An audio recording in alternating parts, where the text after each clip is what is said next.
बाबा साहब अमर रहे, बाबा साहब अमर रहे, बाबा साहब अमर रहे, बाबा साहब।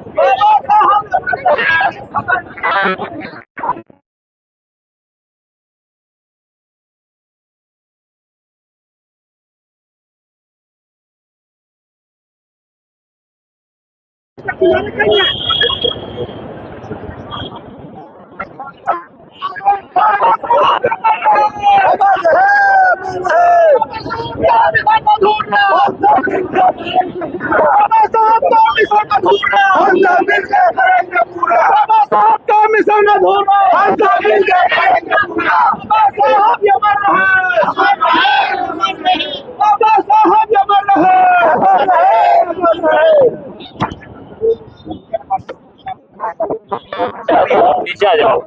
हाँ नीचे आओ, नीचे नीचे आ जाओ, नीचे आ जाओ। अरे बाइक करना वो नहीं है,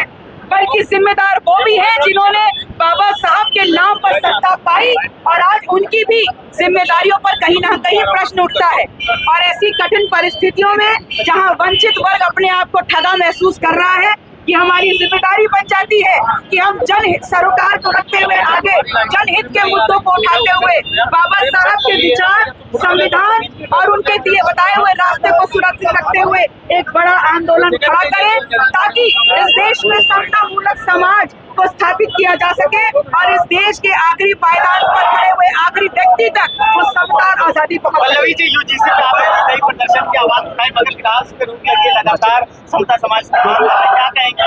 देखिए, यूजीसी पे रोक सर्वोच्च न्यायालय ने बहुत सोच समझ के लगाया है, और कहीं ना कहीं भारतीय जनता पार्टी ने जो षड्यंत्र रचा था उसमें वो कुछ हद तक सफल भी हुए हैं। लेकिन जब तक इस देश में वंचित समाज, संविधान को मानने वाला, बाबा साहब, ज्योतिबा फूले, पीपी मंडल को मानने वाले लोग, वो वंचित समाज इस देश में है, तब तक लगातार सड़कों से लेकर सदन का संघर्ष हम करते रहेंगे। और पुनः इस बात को आपके बीच में से भी उठाते हैं कि आरक्षण कोई भीख नहीं, हमारा हक है, हमको मुक्त धारा में लाने का एक अवसर है, वो हम लेके रहेंगे। चाहे इस देश की धरती हो, चाहे खेत खलिहान हो, चाहे शिक्षा हो, चाहे सदन हो, चाहे रोजगार हो, अपना हक और हिस्सेदारी हम लेके रहेंगे। और शिक्षा का अधिकार जो किसी भी व्यवस्था परिवर्तन को बदलने का सबसे मजबूत हथियार होता है, यूजीसी इक्विटी रेगुलेशन भी सुप्रीम कोर्ट की फाइलों से निकाल करके इस देश की यूनिवर्सिटीज और उच्च शिक्षा संस्थानों में लागू होगा, और स्वयं भारतीय जनता पार्टी की सरकार इसको लागू करवाएगी। पश्चिम बंगाल में मुख्यमंत्री ने कहा कि उर्दू बोलने वाले वहाँ चले जाए जहाँ उर्दू बोली जाती है, बंगाल में बदलाव होना चाहिए। आज का सबसे महत्वपूर्ण सवाल बाबा साहब अम्बेडकर की जयंती पर है